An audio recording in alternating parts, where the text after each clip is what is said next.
I mean, today the house is 400,000.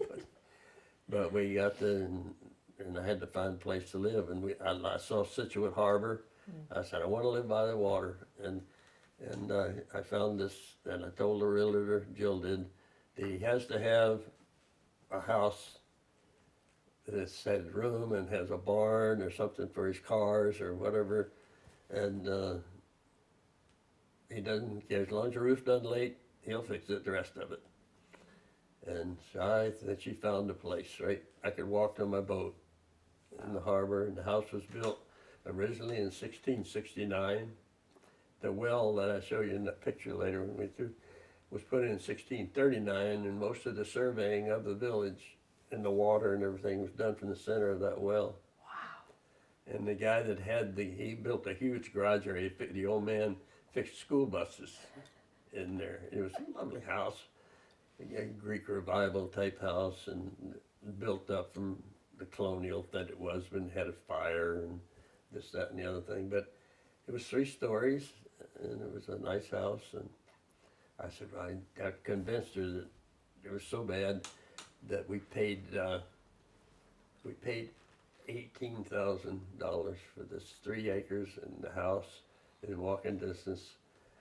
And I never put any money in it, but I just worked and worked and worked and rebuilt this and that and the other thing. And we were there for 18 years. And kids grew up there, and they did their high school and grade school. And they could walk to 3 beaches from the house, and it was just wonderful. It's a beautiful home. And then when I left the company, I was mowing the lawn one day. I said, you know, I finally had it with the company. I said, they've changed now. Instead of your name, you have a number. And it was just run now. It's all run by accountants. You get one accountant, and he's got to hire more accountants. And it just started downhill, and it was aggravating and no fun anymore. Right. So I'd been there 25 years, and she said, no. I said, I'll find something to do. And she got a job selling office equipment, and that didn't last long because, you know, kids growing up, and we needed more money. So a company in Indianapolis named Equipment Engineering came about in business. The parts for the Alfa Laval and Westphalia machines, it was like one part was $3,000. Well, I could make it for $300 because I knew what metallurgy to use and this and that. So this company in Indianapolis hired me to come there, and they raised the price up so I couldn't say no. And it changed our life again. Now I had to sell this place. And when she first got in here, she hated that house because it was so run down. The kitchen was nothing but an old white stove with the pipes showing. There were no cabinets in it. And it had so much things, but the garage was in perfect shape. And where was that one?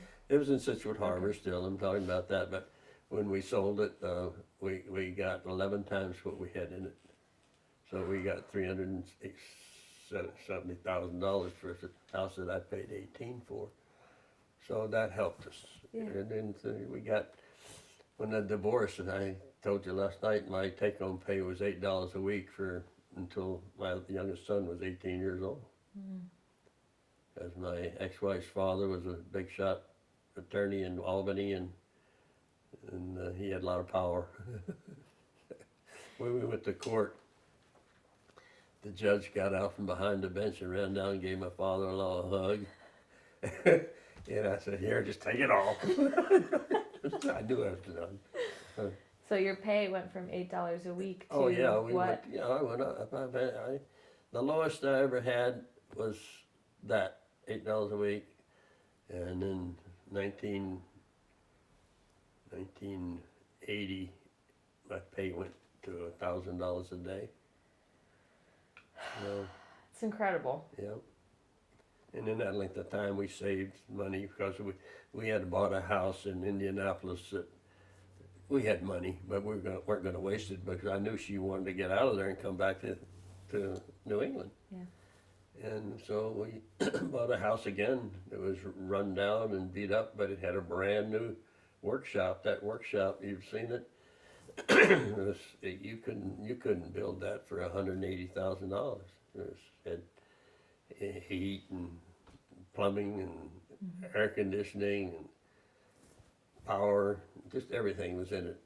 It was a hobbyist thrill of a lifetime. And I had a welding shop in there and a carpenter shop in it, and it's a big house, Yeah. big building. And we fixed that house up, but you couldn't make any money in Indianapolis. It was not like being in California or New York, and so we did all right. We paid $100,000 for the house. But the guy was a state assemblyman, and he had died, Oh. and the woman was really a nasty lady.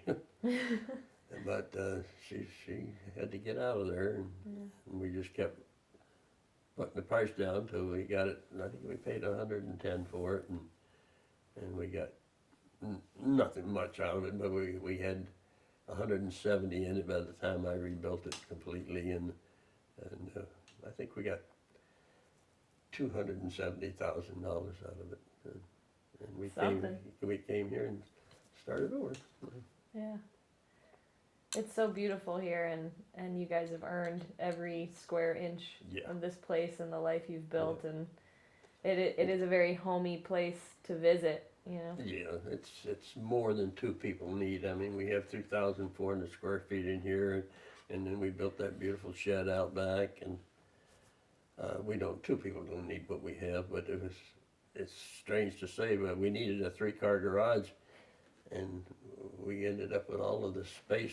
We only need 2 rooms, the kitchen and the bedroom. Well, it's great when family comes, yeah, you know. yeah. I love that I can. You can get lost in this place. Yeah, and I love that we're not, you know, neck and elbow to Yeah, elbow, you know, yeah. bothering you guys too much. Well, it's 80 foot long. You can get lost in here. Yeah. Well, I don't want to take up too much Oh more no, of your time. I'm happy to talk to you. I would love to, you know, every time I visit, just Yeah. bring a camera and we'll just keep adding. I have so much that I've been writing down in the last few years.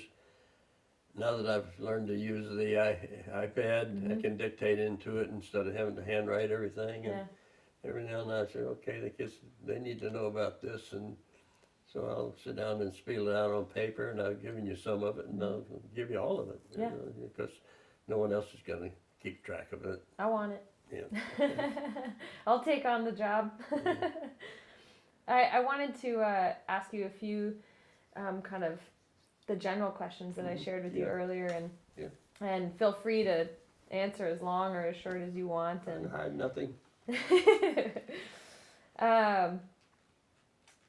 you know, I'm about to turn 30, Yeah. and I've certainly been shaped by sort of the approach that all my family's taken to life, because I come from rags to riches Right. people. Right. So I couldn't help but kind of absorb some of that as I was Yeah. growing up. You know, I wanted to work for things. I didn't want to be handed things. Yeah. And anytime, and still to this day, anytime I'm handed something that I didn't earn, I beat myself up about it, and I Yeah. do something to earn it.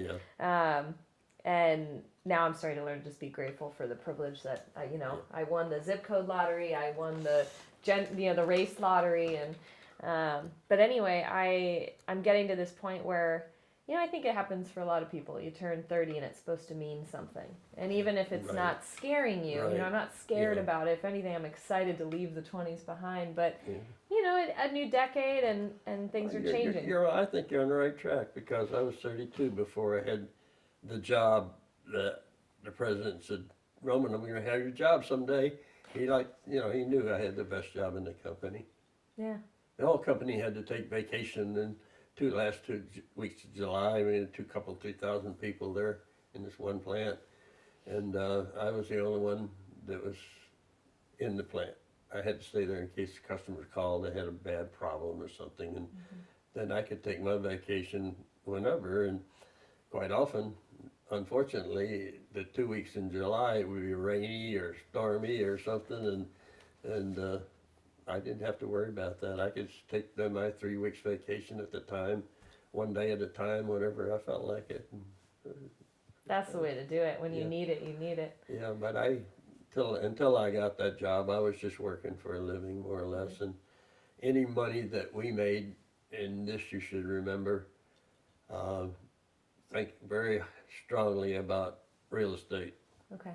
because that's the only way we got where we are, and you and I are talking in a really lovely home right now, but Yeah.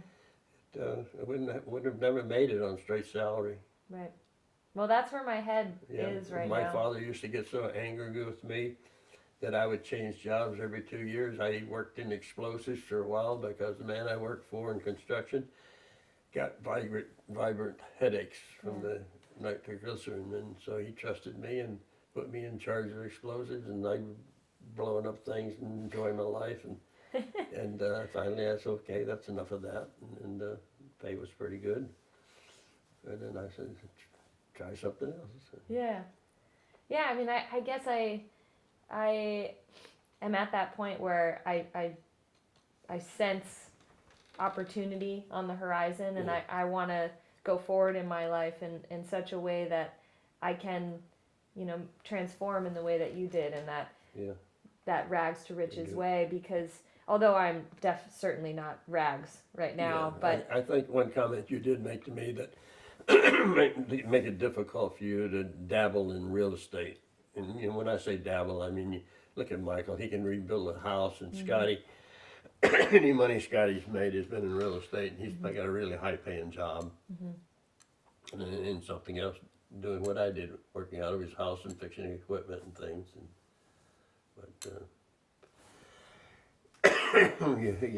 If you're going to be traveling and not settling down, it's difficult to do that, Right. because you have to be in a place at least a year to. yeah, and I think I feel so grateful that I've been able to travel so Yeah. much, and it's similarly to you. Yeah. I've seen most of the United States now, and unfortunately, it has been very quick. You were Yeah. able to kind of stay in places for 2 weeks, at a time, but. I feel drawn to settle down now, and late at night, what I think about is where do I want to go, and Yeah. sure, I'd like to take trips, but Well, I want to you- find a place that feels like you- home. You can't. I did the same as you, and before we moved to Indianapolis, Indiana, I sat down and I said, "This is what I don't want out of life." I made a list. Don't be downwind from a nuclear power plant, and don't be where there's earthquakes, and don't be where there's terrible, terrible storms all the time. So here I am now with a nuclear plant 15 miles away from me, upwind. But you can control that. I mean, they're going to shut it down now, and I doubt if they'll ever be able to rebuild it. But it's nerve-wracking. Here I am on an island of Cape Cod and 2 bridges, and if we have any problem, you can't. They'll shut the bridges down. They've said that already. So I have a boat that I can escape in, but yeah, Okay, well, I'll make a list of what I don't want, Yeah. and I think that's really great advice, because I think nowadays, especially, people say the opposite. They say make a list of everything you want and just go about, no Yeah. matter what, go about getting all those things. And I think that can hinder you in a lot of ways. And so yeah. I'll take your advice in that respect. For instance, I crossed Florida off my list because I worked in Florida a lot, but it was always in the winter. And a couple of times I had to go aboard ship in Tampa when the ships are broken down and don't run, and you're down in the hull of a ship and it's 87 degrees outside and it's 99.8. You just die in that heat. And back when I was making these decisions, air conditioning wasn't so great. It wasn't, Yeah. But now everything's air conditioned. But I personally don't survive well in it because the hotels all I had the air conditioner blowing on you, and it's just horrible for me. I don't like it. So I cross that out. As furthest south I would like to go, it would be probably North Carolina. And that's still pretty far south. Yeah. Yeah. But the climate right here is the same. Oh, really? Okay. If you ever look at a planting list, a farmer's list, where the zones are, the planting zones, Yeah. it's the same in Wow. it's the same in parts of Texas as it is in south of the Cape, and right here. Wow. Well, that makes sense. Yeah, that's interesting. Yeah, you figure all that out. All right, so real estate, absolutely. I'm Yeah. definitely gonna learn about that. That's a way you can make cash. Uh-huh. And we couldn't have bought this house without cash in our hand because the people that live around here are frantically trying to get money together to buy it themselves because they knew they can make about $500,000 on it. Yeah. So, You guys have always been really clever about yeah. how to make money and Yeah, Jill was always, because when the CDs were getting up to 8% years ago, she just was constantly putting money in. That's all she did, just shuffle around and Yeah. sell and buy and sell CDs. You can't make this today. If you make inflation is like 2.5% today. So if you have money sitting in the bank and only getting 0.01%, you're losing money. yeah. So you have to put it, and we have some now, we have it in 3%, so that gives us maybe 1% Yeah. a profit, because then we're gonna be taxed on that 1%, so you only get 0.6%, but it's better than having it disappear. You have to pay attention to, Yeah. you have to save it or you don't have anything to put down on it. Right. And Jill, she said this great thing yesterday, just talking about this way that you guys are, and you're so good at it, but it's like a sport. You know, it's become some, and There's no grief in it anymore. yeah, and Anxiety. and I so appreciate hearing all these stories and then also the concepts behind them, because I think it's really easy, especially nowadays, to fall into this pattern of you go to school and you get the degree and you get the job, and sure, people are switching jobs way more than they used to, but they expect just, I got my salary and that's it, and you kind of lose some of the cleverness, and I don't want to go down that path, and I'd like to take up this sport and learn, and so I appreciate hearing all of that. Yeah. And sooner or later, you're going to have more people working for you, and that's key. I had to fire 13 people in my life. Only one of them did I fire because he deserved it. The others, when I hired them, I said, this is a dangerous business. You have to have certain skills, and don't be upset in 6 months if I have to let you go, because it's dangerous. You don't want to kill anybody, and if the guy's not paying attention and stuff. So, but it's so hard to let people go, because momentarily you're telling them they're worthless, Yeah. and it's not true. It's just such a narrow field that you're in, but you have to do it skillfully, and you just don't want to hurt people. I always treated people fairly. Never gave anybody any jawbone or crap. I mean, I never took any either. But it's just Yeah. had so many people working for me. They were all older than I was, and one guy, when I started at Alpha Laval, he had the parts to business, which is big profit business in our company. And he was giving me a bunch of junk one day, and I just jokingly said, Glenn, you don't, just back off a little bit. I said, you'll end up working for me someday. He laughed. It wasn't 6 months. It's a national service manager for them. I just told him, forget about it. Just you keep doing what you're doing. I won't bother you. Well, I think the financial side of things is this big, I won't say weight, but something I think about a lot right now. And well, yeah, you got to do it between now and 50. Yeah.